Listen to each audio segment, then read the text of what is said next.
მოგესალმებათ ნიკოლოს კარტოზიას პოდკასტი. დღევანდელი თემაა მიზნის მისაღწევად გონივრული მოქმედებაა საჭირო. ცხოვრებაში წარმატება დიდწილად ჩვენს მიერ დასახული მიზნების მიღწევის უნარით იზომება. თუმცა, მხოლოდ სურვილი და ოცნება საკმარისი არ არის. ნებისმიერი მნიშვნელოვანი მიზნის რეალიზაციისთვის გადამწყვეტია გონივრული მოქმედება. ეს ფრაზა მოიცავს არა მხოლოდ მონდომებას, არამედ მიზანმიმართულ, სტრატეგიულ და მოქნილ მიდგომას. პირველი ნაბიჯი გონივრული მოქმედებისკენ არის მიზნის მკაფიო და რეალისტური განსაზღვრა. ბუნდოვანი სურვილები, მაგალითად მინდა ვიყო წარმატებული, უნდა შეიცვალოს კონკრეტული ამოცანებით. მაგალითად, მინდა მომდევნო წელს ვისწავლო პროგრამირება და დავიწყო მუშაობა ამ სფეროში.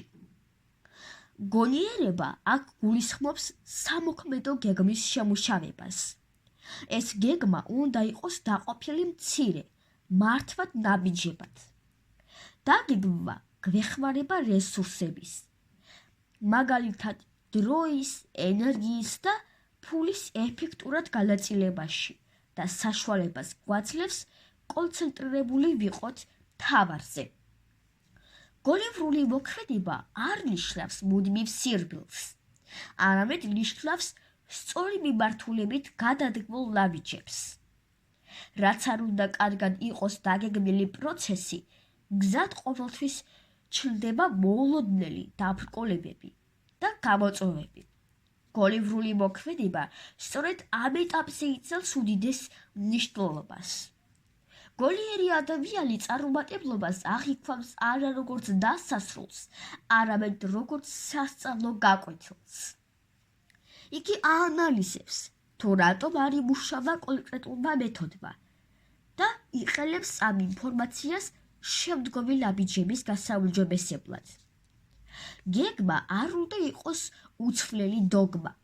სამყარო იცვლება, ამიტომ საჭიროა დროდადრო შევაფასოთ სიტუაცია და შევცვალოთ მიდგომები ან მეთოდები, რათა დავრჩეთ მიზნისკენ მიმავალ გზაზე.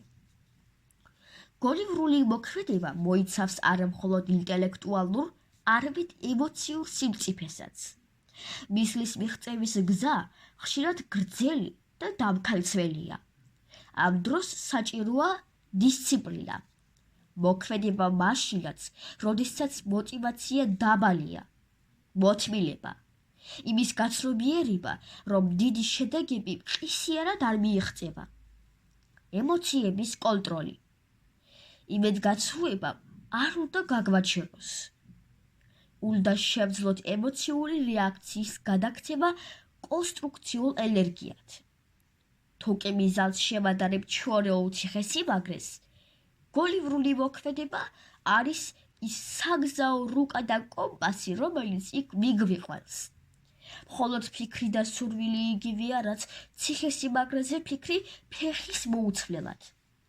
საჭიროა შერწყმა, სურვილი, დაგეგმვა და მოქმედება. ამრიგად, წარმატებული ცხოვრების საიდუმლო მდგომარეობს იმ ჭეშმარიტებაში, რომ ჩვენი მიზნები რეალობად იქცევა არა მაგიით, არამედ კარგად გააზრებული, დაგეგმილი და თანმიმდევრული მოქმედების შედეგად.